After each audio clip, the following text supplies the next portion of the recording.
उसका विरोध माफी मांगने से नहीं बल्कि इसका विरोध जूता मारने से हो सकता है। ऐसे घृणित व्यक्ति को जूतों से शब्द कहे हैं उसके लिए 1000 माफी मांगे तभी उनको नहीं बख्श सकता। उनके ऊपर देशद्रोह का मुकदमा होना चाहिए, देशद्रोह का मुकदमा, ताकि वो किसी महापुरुष के ऊपर उंगली न उठाए। उनको तो माफी मांगना पड़ेगा, माफी तो उनको मांगना पड़ेगा।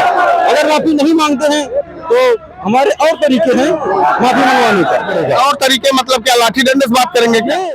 नमस्कार, इस समय मौजूद है जनपद अम्बेडकर नगर में और आपसे बता देना चाहते हैं कि गृह मंत्री अमित शाह द्वारा क्या कुछ कहा गया था। अम्बेडकर अम्बेडकर अम्बेडकर यानी जितनी बार ये लोग अम्बेडकर का नाम लेते हैं, अगर ये भगवान का नाम ले तो इनको स्वर्ग की प्राप्ति हो जाएगी।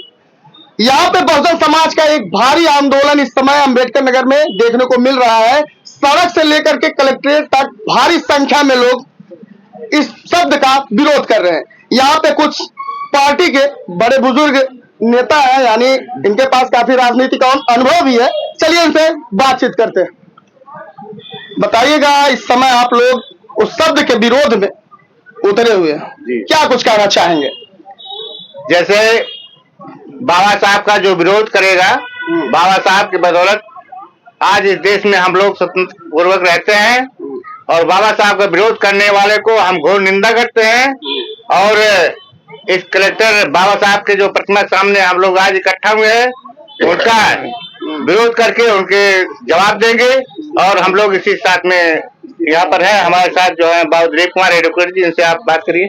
जी पौधे बताइएगा, तो ये तो कहीं न कहीं पूरे प्रदेश और पूरे भारत में देखने को ये जो है मिल रहा है कि लोग जो है इस शब्द का विरोध कर रहे हैं और माफी मांगने की बात कर रहे हैं। क्या माफी मांगने से किसी के मानसिकता को बदला जा सकता है? जी बिल्कुल नहीं, माफी मांगने से बिल्कुल मानसिकता को बदला नहीं जा सकता है। वो इतने पद पर रह करके भारत देश के सर्वश्रेष्ठ उसको कहा जा सकता है, इतनी बड़ी कुर्सी पर रह करके और इतना निंदनीय कार्य किए हैं। उसका विरोध माफी मांगने से नहीं बल्कि इसका विरोध जूता मारने से हो सकता है। ऐसे घृणित व्यक्ति को जूतों से मारना चाहिए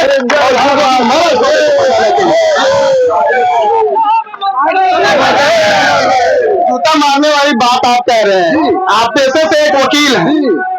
बताइएगा, एक गृह मंत्री को आप इस तरह के शब्दों का प्रयोग आप भी कर रहे हैं, तो क्या आपको नहीं लगता है कि आपको जेल हो सकती है? बिल्कुल जेल हो, चाहे फांसी हो। वकील होने के पहले मैं भारत का नागरिक हूँ और संविधान के छत्र छाया में जिया पड़ा रहा हूँ। और उस संविधान को जो हमारे माँ बाप जैसा हमारे साथ सलूक किया है, जिसकी तमाम सारी संवेदना हमारे साथ जुड़ी हुई है, बाबा साहब के साथ हमारी तमाम संवेदनाएं जुड़ी हुई है, उनके द्वारा लिखित संविधान के ऊपर अगर उंगली उठाता है तो जेल नहीं, मुझको फांसी हो जाए, मुझे गर्व महसूस होगा।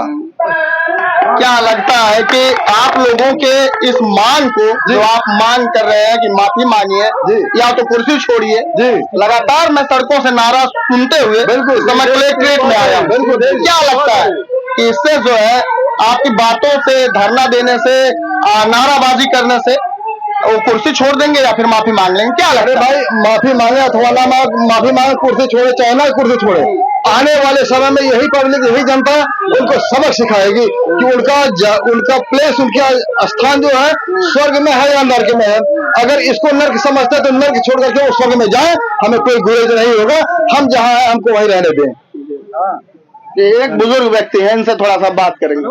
जी दादाजी, यहाँ किस लिए आए, आपको कुछ जानकारी है? यहाँ मैं इसलिए आया हूँ कि अमित शाह ने इधर हो गए, इधर चेहरा करिए, इधर जो शब्द कहे हैं उसके लिए 1000 माफी मांगे तभी उनको नहीं बख्श सकता। उनके ऊपर देशद्रोह का मुकदमा होना चाहिए, देशद्रोह का मुकदमा, ताकि वो किसी महापुरुष के ऊपर उंगली न उठाए। बाबा तेरा मिशन अधूरा, बाबा तेरा मिशन अधूरा। नमो बुद्धाय जय भीम। हम लोग समझ सकते हैं एक बुजुर्ग व्यक्ति जो लाठी लेके चल रहे हैं, वो कलेक्ट्रेट में आते हैं, इस आंदोलन का समर्थन करते हैं, इस धरने का समर्थन करते हैं। इनका जो धरना है वाकई में मांग को लेकर के अमित शाह को माफी मांगनी चाहिए, जो भारत को इतना प्यारा संविधान देते हैं, जो भारत को एक अच्छा संविधान देने के साथ साथ कानून देते हैं और समानता का एक हक और अधिकार देते हैं, फिर भी ऐसे महापुरुष को एक गृह मंत्री अगर ऐसे शब्द कहते हैं तो शोभा नहीं देता। तो यहाँ पर कुछ और लोग हैं, उनसे भी बात करेंगे। बताइएगा कि क्या ऐसी बात आप लोगों को आहत कर गई कि आज आप लोग एक भारी आंदोलन कर रहे हैं? जैसे कि अमित शाह जी ने बाबा साहब के नाम को लेके अपमानित किए हैं। हम लोग का यही कहना है कि हम लोग का मानना है कि वो जो भी बोले हैं बाबा साहब के बारे में गलत बोले हैं, उनको ऐसा नहीं बोलना चाहिए था। अगर स्वर्ग नरक की बात करते हैं तो उनको लगता है स्वर्ग है तो इस्तीफा दे दीजिए, जाइए वो अपने स्वर्ग में रहिए। लेकिन जो बोले हैं स्वर्ग नरक का बहुत गलत बोले हैं। यही बोले थे ना, अम्बेडकर अम्बेडकर अम्बेडकर। जी, जितनी बार ये लोग अम्बेडकर कहते हैं इतनी बार भगवान का नाम ले तो स्वर्ग की प्राप्ति हो। जी जी जी, यही बोले हैं। अगर उनको लगता है स्वर्ग है तो वो चले जाएं, इस्तीफा दे दें और स्वर्ग और नरक में चले जाएं। हमारा ही मानना है। आपको क्या लगता है? हमें यही लगता है जो वो बोले हैं बहुत गलत बोले हैं, उनको ऐसा नहीं बोलना चाहिए। वो माफी मांगे, अगर माफी नहीं मांगते तो इस्तीफा देना चाहिए। अगर इस्तीफा नहीं देंगे हमारा ऐसा प्रदर्शन जारी रहेगा। जी, प्रदर्शन आए दिन करेंगे? जी बिल्कुल बिल्कुल। अच्छा, ये बसपा की पार्टी का ये जो है विरोध प्रदर्शन, तो कहीं ना कहीं कल को भीम आर्मी भी आएगी, बिल्कुल आएगी, सपा भी आएगी। तो क्या लगता है विरोध प्रदर्शन करने से किसी को न्याय मिल सकता है या फिर किसी कोई अपने विचार को किसी से मनवा सकता है? ऐसा तो लगता है। हम अपनी आवाज उठा सकते हैं प्रदर्शन से, रैली से और तमाम तरीके से, मीडिया प्रभारी से, हम सब तरीके से बात रखेंगे। अगर नहीं माफी मांगेंगे तब आप क्या करेंगे? वो तो गृह मंत्री हैं। जी बिल्कुल है।